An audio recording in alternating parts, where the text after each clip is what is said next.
मेरे प्रियजन, गुरुजन, बंधुगण एवं मित्रगण, आप सभी को नव वर्ष की ढेरों शुभकामनाएं।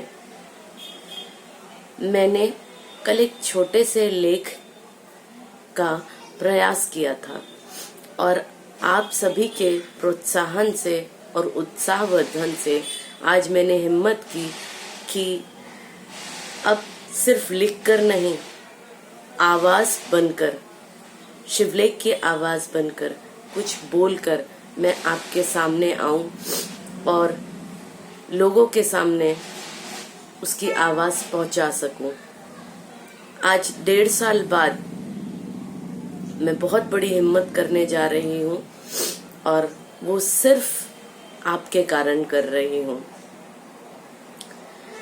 इतने दिनों में मैंने बहुत कुछ सीखा है, देखा है, जाना है। तो चलिए आज शुरुआत करते हैं आपके उत्साह से, आपकी उम्मीद से, आपकी दी हुई हिम्मत से। मेरी तबीयत थोड़ी नासाज है, सर्दी बुखार है, लेकिन कोई नहीं, फिर भी आज मैंने ये प्रण लिया कि मुझे शुरुआत करनी है नए वर्ष के प्रथम दिवस से और मुझे इस कड़ी को आगे बढ़ाना है कि मुझे अब चुप नहीं रहना है, मुझे अब बहुत कुछ कहना है। तो मैंने कोशिश की है और आप सभी से अनुरोध करती हूँ कि मुझे कृपया सहन कीजिएगा। कुछ गलत कहूँ तो उसे नज़रअंदाज कीजिएगा, क्योंकि तबीयत ठीक नहीं होते हुए भी मैं बोलने का प्रयास कर रही हूँ। वो इसलिए क्योंकि लाइफ की इतनी अनसर्टिनिटी देख ली है। जिंदगी सिर्फ एक बार मिली है, पता नहीं जिंदगी दोबारा मिले ना मिले, और समय बहुत कम है। तो कई सारी चीज़ें, सोच हमारे दिमाग में आती है और हम सिर्फ सोचते रह जाते हैं। हम कह नहीं पाते, कुछ कर नहीं पाते। तो आज कल लिखने का प्रयास किया, आज कहने का कर रही हूँ। कल कुछ और हिम्मत जुटा सके तो करने का भी करूँगी। दुनिया कहती है कि मेरे पास सब कुछ है, मैं बहुत स्ट्रॉन्ग, कॉन्फिडेंट हूँ, लोगों के लिए एक इंस्पिरेशन हूँ कि मैं इतने दर्द के बाद भी हिम्मत जुटा पा रही हूँ। मैं ईश्वर से प्रार्थना करती हूँ कि ऐसा स्ट्रॉन्ग किसी को ना बनना पड़े। बहुत मुश्किल है ये कहना कि स्ट्रॉन्ग है, लेकिन बहुत डिफिकल्ट होता है। लेकिन एक चीज ये भी जान लिया है कि इम्पॉसिबल नहीं है दुनिया में कुछ। आप अकेले नहीं हैं। मैं अपने आप को बहुत अकेला समझती थी। एक के बाद एक मेरे सारे अपने रिश्ते, नाते, परछाई, प्यार सब टूटते चले गए। मैंने वो खोया है जो कोई कल्पना भी नहीं कर सकता, लेकिन फिर भी आज मैं जी रही हूँ और उसका कारण है सिर्फ वो ईश्वर जिन्होंने मुझे थाम रखा है। वो आत्मीय जन जो इस दुनिया में ना होते हुए भी मेरे साथ है।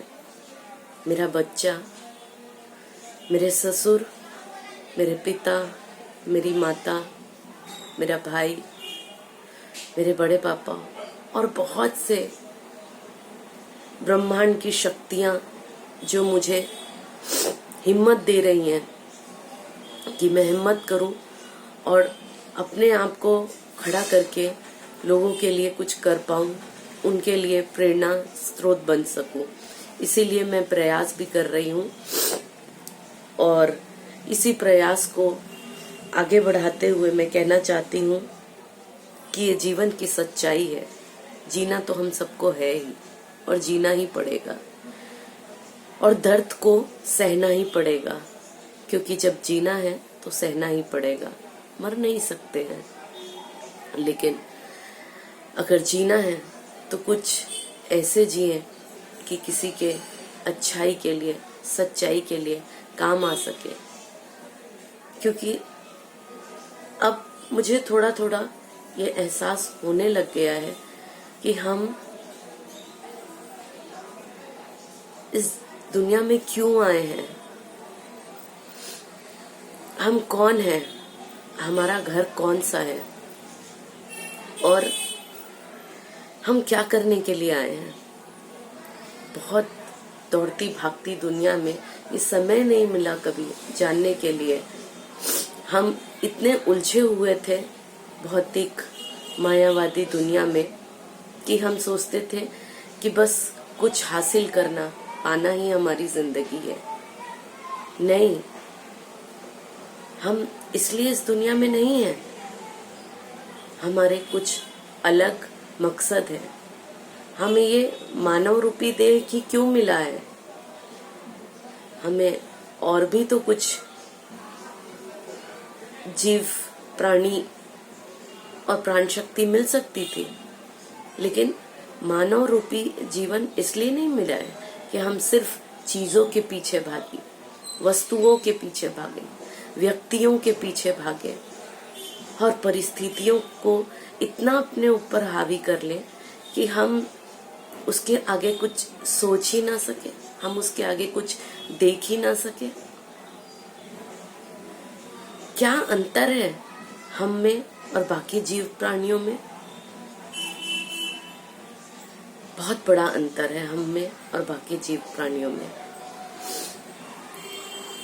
उनको भी हाथ पैर मिले हैं, हमें भी हाथ पैर मिले हैं। उन्हें भी जुबान मिली है, हमें भी जुबान मिली है। वो भी खाना खाते हैं, हम भी खाना खाते हैं, लेकिन उन्हें भाषा नहीं मिली है, उन्हें ज्ञान नहीं मिला है, उन्हें सोच और समझ नहीं मिली है, उन्हें बुद्धि इस रूप में नहीं मिली है जो शास्त्रों में वर्णित है, या कैसे जीना है, कैसे रहना है वो तय कर सके। वो सिर्फ अपनी जीविका इसलिए चलाते हैं कि उन्हें जीना है। लेकिन हमें तो इस बात का ज्ञान है कि हमें कैसे जीना चाहिए, लेकिन फिर भी हम जी कैसे रहे हैं? सिर्फ जरूरतों के पीछे भागकर, सिर्फ जरूरतों के लिए, भौतिक सुख सुविधाएं, मोह माया, इन सब के लिए। ये हमारा जीवन नहीं है, इससे परे हमारा जीवन है। हमारा जीवन सुख सुविधाएं नहीं है, हमारा जीवन शरीर नहीं है। तो हम कौन हैं? हम एक आत्मा है, और वो आत्मा जिसका स्वरूप शांति है, आनंद है, प्रेम है, दिव्यता है। पर हम किन चीजों के पीछे भाग रहे हैं? उन जरूरतों को पूरी करने के लिए जो सिर्फ सुख सुविधाएं हैं हमारे जीवन में। अगर वो सुख सुविधाएं नहीं होंगी तो क्या हमारा जीवन नहीं चलेगा? हमारा शरीर मात्र एक वस्त्र है।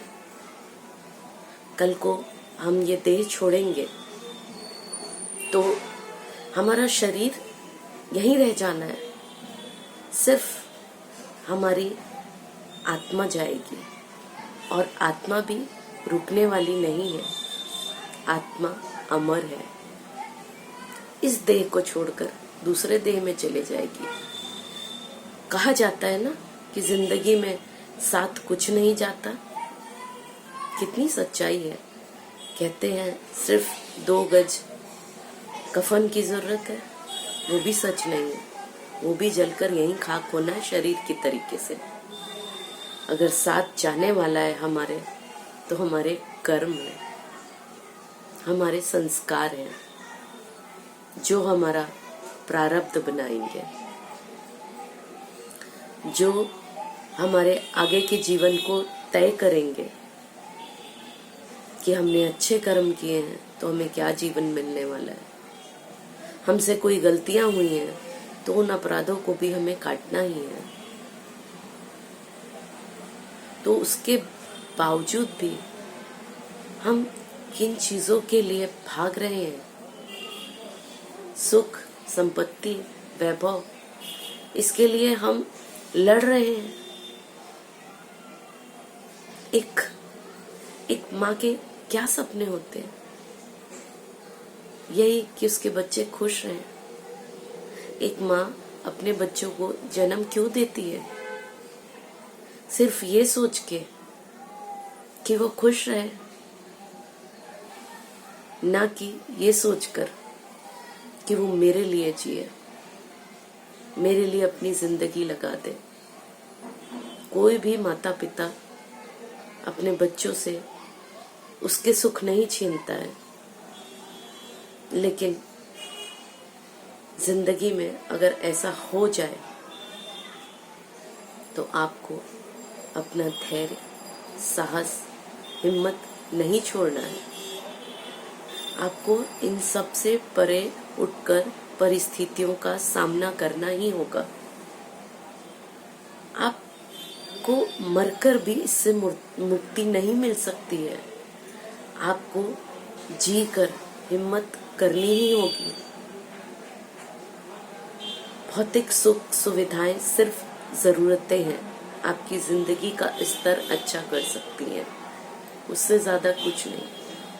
वो आपको आनंद नहीं दे सकती हैं, वो आपको प्रेम नहीं दे सकती हैं, वो आपको ज्ञान नहीं दे सकती हैं, वो आपको शांति नहीं दे सकती हैं। अगर अपने स्वरूप को पहचानना है, शांति को पहचानना है, प्यार को पहचानना है, आनंद को पहचानना है, तो अपने अंतर मन में झांकना होगा। और जब आपने अपने स्वरूप को पहचान लिया तो आप भी संतुष्ट रहेंगे, खुश रहेंगे और लोगों को भी आनंदित करेंगे। और यही आपके जीवन का वास्तविक सार है, यही मूल्य है। हम इसीलिए आए हैं इस दुनिया में। ठीक है, हमारी बहुत सारी जिम्मेदारियां हैं, हमारा घर, परिवार, बच्चा, लेकिन इसके परे भी हम कुछ जिम्मेदारियों से बंधे हैं। जो एक अच्छा इंसान होने की जरूरत है। हम किन चीजों के पीछे भाग रहे हैं? हम किन चीजों के पीछे दौड़ रहे हैं? हमारे मन में कितने विकार भरे हैं? अहंकार, राग, द्वेष, क्लेश, मोह, माया, मद, मत्सर, लोभ, रजस, तमस, ईर्ष्या, जलन, कपट और ना जाने कितने दुर्गुण। हम कब इन सब चीजों से बाहर निकलेंगे? हम कब धैर्यता लाएंगे अपने जीवन में कि लोगों की अच्छाई हमें नजर आए? हम कब अपने जीवन में धैर्यता लाएंगे कि हम हर परिस्थितियों का सामना हंसते हुए कर सकें? जीवन में सुख दुख तो आना ही है।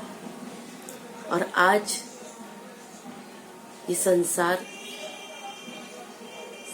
80-90% जिससे बात करो, सबके जीवन में सिर्फ दुख ही दुख है। और सिर्फ दुख ही टेंशन का कारण है। कोई सुखी नहीं है। लेकिन क्यों? ये हमारे अपने बनाए हुए दुख है। इसे हमने खुद बाजार से खरीदा है। हमने खुद इन विकारों को अपने मन के ऊपर इतना हावी कर लिया है, अपनी बुद्धि के ऊपर इतना हावी कर लिया है कि हम खुद इतना सोचते रहते हैं और ऐसे अनगिनत विचार हमारे ऊपर हावी होते चले जाते हैं और बस हम वो तय कर लेते हैं कि मेरा मन ये कह रहा है तो मुझे ये करना है। हम कब अपने मन को लगाम लगा पाएंगे? हमें ये सब समझने की जरूरत है। हम और जीवों से परे हैं। हमें भाषा मिला है, भाषा मिली है, ज्ञान मिला है, सोच समझ मिली है, तो हम कुछ अच्छाई, सच्चाई, कुछ नेक कर्म, कुछ दैन्यता, लोगों को प्रेम, अच्छी भावनाएं, आनंद, मंगल, कुछ अच्छे कर्म करके जाए ना, जिससे हम किसी के काम आ सके, उसकी अच्छाई बन सके, सच्चाई के लिए जी सके और कुछ नेक कार्य कर सके। तो मुझे ज़्यादा कुछ नहीं कहना है। आज के इस पहले दिन में मैंने बहुत बड़ी हिम्मत की है और मुझे आपके प्यार, समर्थन की बहुत ज़्यादा ज़रूरत है। मुझसे कोई गलती हुई हो तो मुझे क्षमा कीजिए, लेकिन मैं आगे भी आपके समर्थन से, उत्साहवर्धन से कोशिश करूंगी, प्रयास करूंगी कि कुछ अच्छे कर्म कर सकूं। और आपसे अनुरोध करती हूँ कि आज इस नए वर्ष की शुरुआत में आप कुछ अच्छे संकल्प लें और ये तय करें कि मुझे क्या अच्छा करना है। मुझ में अपने अंदर ही मौजूद किन अच्छाइयों को निकालना है और किन विकारों को, बुराइयों को त्यागना है, क्योंकि अल्टीमेटली लास्ट यही सब हमारे साथ जाने वाला है। और मुझे भी कुछ कहना है। मैं आज जो बातें आपसे कह रही हूँ ये ओपन रूप से एक FB चैनल के रूप में कह रही हूँ और आपसे भी रिक्वेस्ट करती हूँ कि आप चाहें तो आप भी अपनी बातें ऐसे कह सकते हैं। मुझे गर्व होगा कि मैं किसी के प्रेरणा स्रोत बनूं और आप भी अपनी दिल की बातें चुप नहीं रहकर कुछ कहें और समाज के लिए कुछ अच्छाई कर सके। अगर आप नहीं भी कह पाते हैं तो आप मुझ तक अपना मैसेज पहुंचाएं, मैं नंबर दूंगी। मैं आपके माध्यम से कोशिश करूंगी कि मैं उन बातों को लोगों तक लाऊं और आपके थॉट्स को पहुंचाऊं। और मैं आपसे प्रार्थना करती हूँ कि हमारे मूल स्वरूप को हमें पहचान कर हमें आनंदित, प्रेम और शांति में रहने का और बांटने का प्रयास करना है। तो इसी का संकल्प हम इस नए वर्ष में करेंगे। और आप सभी को जय श्री कृष्णा, राधे राधे।